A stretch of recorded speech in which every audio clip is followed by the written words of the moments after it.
hello and welcome back to the channel. আশা করি সবাই ভালো আছো, সুস্থ আছো, অ্যাজ অলওয়েজ খুব আনন্দে আছো।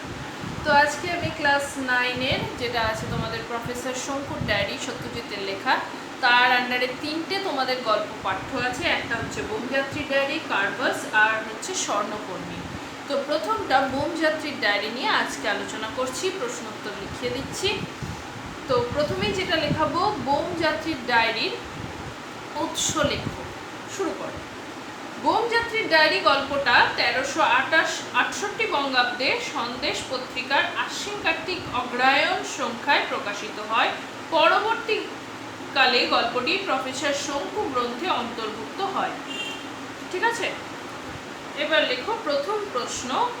সত্যজিৎ রায়ের বোমযাত্রীর ডায়েরি রচনার বিষয় সংক্ষেপ লেখো। কথকের কাছে জনৈক তারক চাটুর্যের সূত্রে প্রফেসর শঙ্কুর ডায়েরি হস্তগত হয়। ডায়েরির প্রথম ঘটনা হলো শঙ্কুর মঙ্গল অভিযানের বিবরণ। তিনি নিজের তৈরি রকেটে ভৃত্য প্রহ্লাদ, পোষা বেড়াল নিউটন এবং যন্ত্র মানব বিধু শেখরকে সঙ্গে নিয়ে মঙ্গলের উদ্দেশ্যে পাড়ি দেন। এছাড়াও বটিকা, এন্ডিকা, ফিশবিল, মহাকাশ অভিযানের উপযুক্ত পোশাক, হেলমেট, দূরবীন, ক্যামেরা, অস্ত্র প্রভৃতি তার সঙ্গে ছিল। প্রায় 12 দিন পর তারা মঙ্গল গ্রহে গিয়ে পৌঁছান। প্রথমে কোনো প্রাণী তাদের নজরে আসেনি। স্বচ্ছ পেয়ারার জেলির মতো লাল জলের নদী, যার জল খেলে মুহূর্তে সব ক্লান্তি দূর হয়ে যায়, সেই নদীর পাশে বেশ কিছুক্ষণ নিরুপদ্রবেই কেটেছিল। একমাত্র বিধুশেখর বিপদের আশঙ্কায় রকেট থেকে নামেনি, কিন্তু তার পূর্বাভাস মিলে যায়। হাত তিনেক লম্বা মাছের মতো ডানাওয়ালা সবুজ চোখের এক ধরনের মানুষ, জন্তু এবং মাছের সংমিশ্রণে তৈরি প্রাণীর দল বা মঙ্গলীয় সৈন্য এর দল তাদের আক্রমণ করে। বিধুশেখর এই সময় রকেট থেকে নেমে রুখে দাঁড়ায়। তারপর শঙ্কু কোনো ক্রমে যন্ত্র মানব বিধুশেখরকে 2 ভাগ করে রকেটে এনে তোলেন এবং জ্ঞান হারান। কোনো এক অজ্ঞাত উপায়ে রকেট ফের মহাকাশে পাড়ি দেয়। নানান অঘটনের হাত থেকে সকলকে বাঁচিয়ে দিয়ে সেই রকেট টাফা নামে এক নতুন গ্রহে গিয়ে পৌঁছয়। সেখানে আর একদল নতুন প্রাণীর সঙ্গে সাক্ষাৎ হয়, অনেকটা অতিকায় পিঁপড়ের মতো দেখতে, যদিও তারা মানুষের বর্তমান অবস্থার থেকে অনেকটা পিছিয়ে। তবে এদের সঙ্গে প্রফেসর শঙ্কুর আদান প্রদান জমে ওঠে এবং পারস্পরিক রসিকতার মধ্যে দিয়ে কাহিনী শেষ হয়। ঠিক আছে, পুরো বিষয়টা আশা করে বোঝা গেছে, আর গল্পটা তো জানোই। তাহলে এবার এটা আসতেই পারে। এবার হচ্ছে প্রথম প্রশ্ন। 20টা টাকা দিলাম ভদ্রলোককে। কথক ভদ্রলোককে 20টা টাকা দিয়েছিলেন কেন? এর ফলে কি হয়েছিল? সত্যজিৎ রায় রচিত বোমযাত্রীর ডায়েরি গল্পে আমরা দেখি গল্পকার কথকের মুদ্রণ ও প্রকাশনার ব্যবসা। তিনি একদিন দুপুরে যখন অফিসে কর্মরত, ঠিক সেই সময় জনৈক তারক চাটুর্যের প্রবেশ। তারক চাটুর্য সাধারণত গল্প লিখে থাকেন, কিন্তু এইবার সঙ্গে নিয়ে এসেছেন বিখ্যাত বৈজ্ঞানিক ও প্রফেসর শঙ্কুর ডায়েরি। আচ্ছা, আমি সবসময় বলি, আবারও বলবো, প্রশ্নোত্তরগুলো নিজেরা লিখে নিয়ে নিজেদের লেখা দেখে পড়ো। আর হুবহু মুখস্থ করার কোনো দরকার হয় না। টেক্সটটা খুব ভালোভাবে পড়ে নিও বা আমার ভিডিও দেখে নিও এবং বিষয় সংক্ষেপটা খুব ভালোভাবে বুঝে নিও এবং তারপর প্রত্যেকটা প্রশ্নোত্তরকে 12-10 রিডিং করে নিও, তাহলেই হয়ে যাবে। আর লেখার সময় যেগুলো আমার ভিডিও শুনে যখন লিখবে নিজেরা খাতায়, অবশ্যই বইটা পাশে রেখো, তাহলে জিনিসটা ঠিকভাবে লিখবে, স্পেলিংটা ঠিক থাকবে। ঠিক আছে।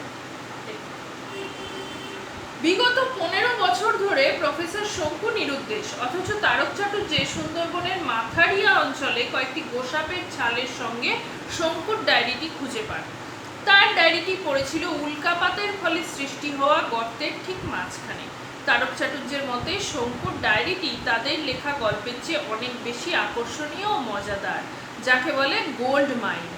কথক তারক চাটুর্যের কথায় সম্পূর্ণ বিশ্বাস না করেও এই কাজের পারিশ্রমিক ও সাম্মানিক হিসাবে তাকে 20 টাকা দিয়েছিলেন। প্যারা চেঞ্জ করে লেখো। কথক পুজোর কাজে ব্যস্ত থাকায় ডায়েরির কথা ভুলেই গিয়েছিলেন।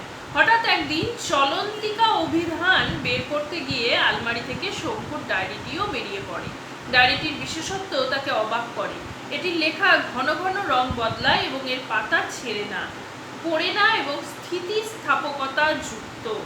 এরপর সেদিন গভীর রাত পর্যন্ত জেগে ডায়েরিটি পড়ে শেষ করে বিস্ময়াবিষ্ট হয়ে তিনি তা সকলের জন্য ছাপিয়ে প্রকাশ করেন। নেক্সট দেখো।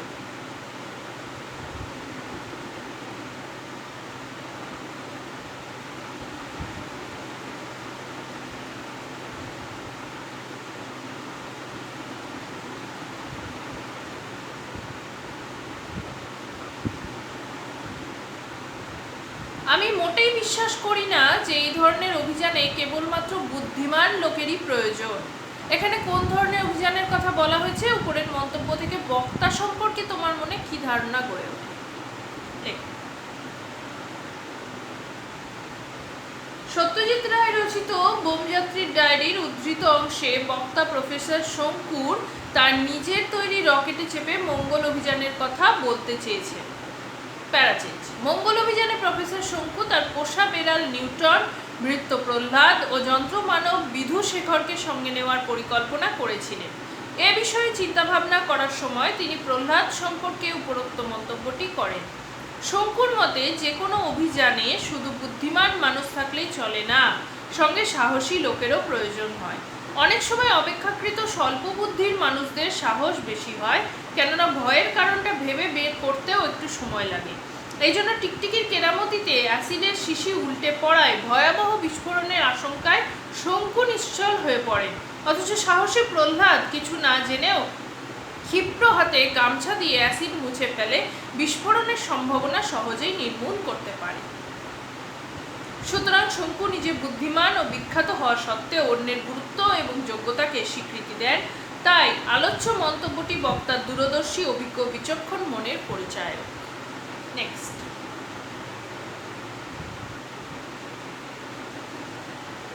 এতে আশ্চর্য হওয়ার কিছুই নেই। কোন প্রসঙ্গে বক্তার এমন মনে হয়েছে, এর থেকে তিনি কি সিদ্ধান্তে উপনীত হয়েছিলেন?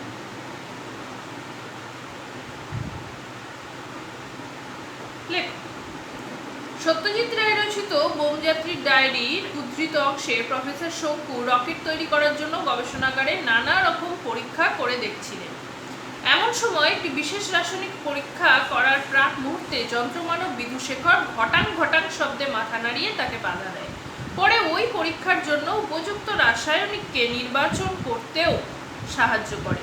এভাবে শেষ পর্যন্ত শঙ্কু রকেট নির্মাণের জন্য উপযুক্ত ধাতু সফলভাবে প্রস্তুত করেন। অথচ যন্ত্রমানবের সমস্ত কলকবজা খুলে পরীক্ষা করে দেখেও তার এহেন আচরণের বা আওয়াজের কোনো যুক্তিসঙ্গত ব্যাখ্যা কিংবা কারণ খুঁজে না পেয়ে তিনি উপরোক্ত মন্তব্যটি করেছিলেন। প্যারাচেঞ্জ কর। কোনো কোনো সময় প্রফেসর শঙ্কুর মনে হয় কোনো এক অজ্ঞাত শক্তি অদৃশ্যভাবে তার উপর কাজ করছে, কিন্তু এ ধরনের ব্যাখ্যা আবার তার নিজেরও মনোভূত হয় না। তারপর একটু তলিয়ে দেখে শঙ্কুর মনে হয়েছে আসলে তার ক্ষমতার দৌড় কতখানি সে সম্পর্কে তিনি নিজেও ওয়াকিবহল নন।